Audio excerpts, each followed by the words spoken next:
hiji teh kumaha mitos Prabu Siliwangi anu gaduh seueur istrina sareng putrana seueur. Ya, tina sabali naskah Sunda sapertos naskah Martasinga, terus naskah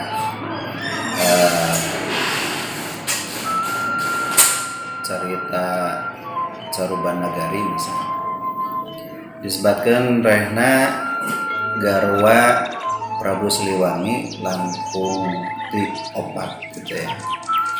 Malah yang menyebabkan rehna garwa Prabu Siliwangi teh dugikeun ka 150 hiji gitu ya, garwa. Tapi anu dikenal di kalangan masyarakat Sunda mung sabaraha hiji sapertos Nyambet Kasih, teras Subang Larang gitu ya. Teras ni Centring Manik kan. Nah, naon sababna Prabu Siliwangi disebutkan seueur garwana anu kahiji nu namina raja biasana agaduhan Premasuri ya, teras agaduhan Selir. Anu kadua Prabu Siliwangi ngagem keyakinan sapertos dina misalnya Sunda Wiwitan, terus dina agama upami aya menyebutkeun rehna Prabu Siliwangi teh agamana Hindu gitu ya. Kan teu aya batasan ya, teu aya batasan kedah sabaraha geureha atawa garwa atawa istri anu tiasa ditikah tanapi dipimilik ku hiji raja.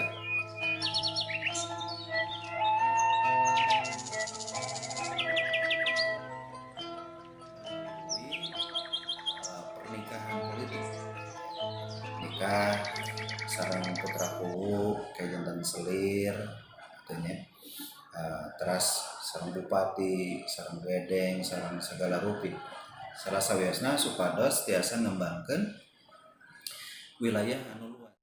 Nah, sajabina teh eta oge seueur para pangagung ya, pengurus di wilayah dusun, desa, dukuhnya, teras misalnya di kabupaten, kabupatian atau di wilayah-wilayah di bawahan Pajajaran misalnya anu hoyong putri-putrina ya, ditikah ku Prabu Siliwangi dina waktu sarita mah janten kareueus pikeun para penghulu pikeun pangawasa di tingkat dukuh, di tingkat desa, di tingkat dusun upami putrina ditikah ku saurang raja.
dina sapalih carios mah Prabu Siliwangi teh tos diislamkeun.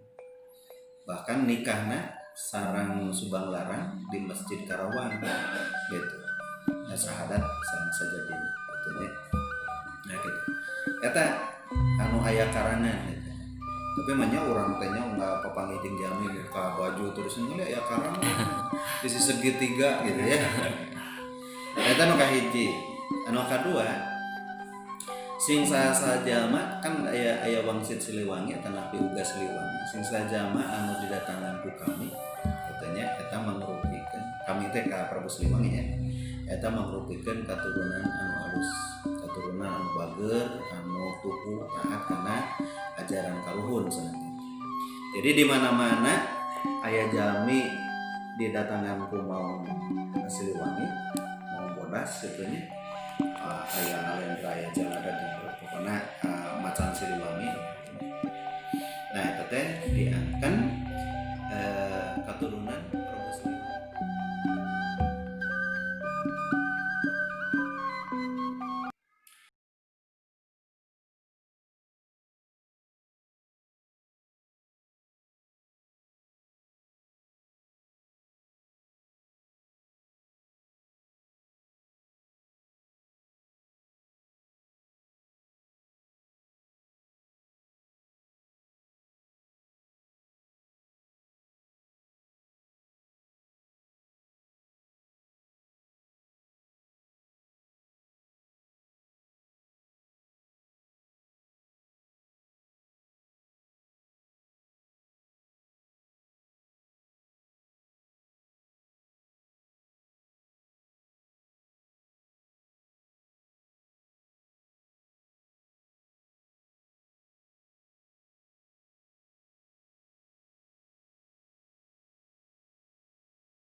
Anu jantan kepala daerah pada saat eta diangken keturunan dari Prabu Siliwangi. Ku tadi kumargi istri-istrina seueur, putra-putrana seueur. Upami ti hiji istri wae gaduh 2 tos 300. Lumayan 45 kan gitu nya, tiasa jadi 500. Sadayana ngagaduhan kalungguhan, aya menjadi lurah, menjadi bupati kan gitu nya. Oke. Sadayana dijejekeun gaduh terah, gaduh darah biru di Prabu Siliwangi, kupituna diangken di mana-mana jadi rama pandiri dusun, aya rama pandiri raja kan gitu. Jadi dijejeh-jejehkeun ku Prabu Siliwangi janten pangawasa di daerah-daerah. Kemarin gitu aya oge nu ngangken sadayana rehna katurunan Siliwangi, sadayana janten penguasa di Dasar Sunda. Tapanginten gitu ciri-ciri katurunan Prabu Siliwangi nya.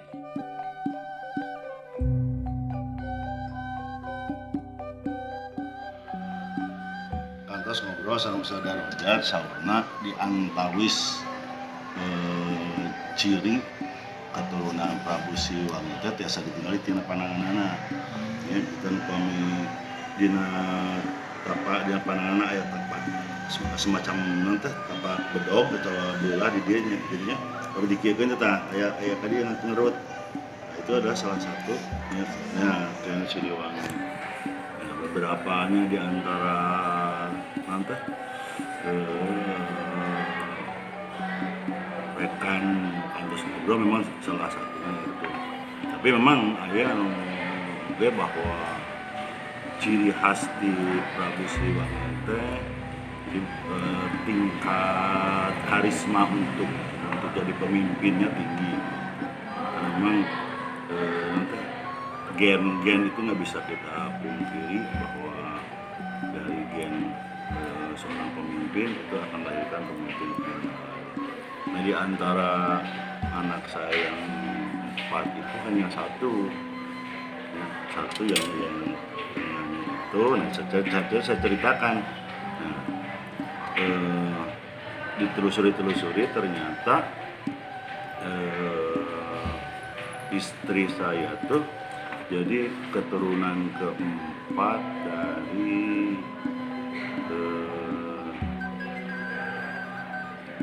siapa itu tuh Eyang apa namanya yang di Garut itu Eyang Haruman, dia turun keempat Eyang Haruman. Dan konon Eyang Haruman itu juga ada keturunan Prabu Siliwangi. Jadi kemungkinan pada keturunan yang kesekian itu. Nah, tapi memang si anaknya juga udah beda dengan yang lain gitu. Jadi rada ngotot gitu. Ya, kalau misalkan malam ini bisa main catur dengan dia kalah, itu pas bangun tidur itu udah nantang gitu, wah catur lagi. Dan ya memang dari beberapa prediksi orang ya memang agak sedikit beda anaknya. Jadi dari apa yang disampaikan oleh Saudara Ojat waktu itu, kemudian saya lihat dari perkembangannya, jadi ya semacam tersugesti untuk meyakini bahwa salah satu ciri Siliwangi teh positifnya. Tapi ya bukan itunya, tapi memang secara umum gitu. Itu bisa jadi mitos itu memang agak sedikit logis kalau memang dilihat dari perkembangan ya psikologis anak saya. Walaupun yang lainnya nggak seperti itu, nggak ada itu. Memang kayak kalau misalkan pamannya di antara sekian pamannya itu hanya satu yang kemudian itu cenderung untuk mendalami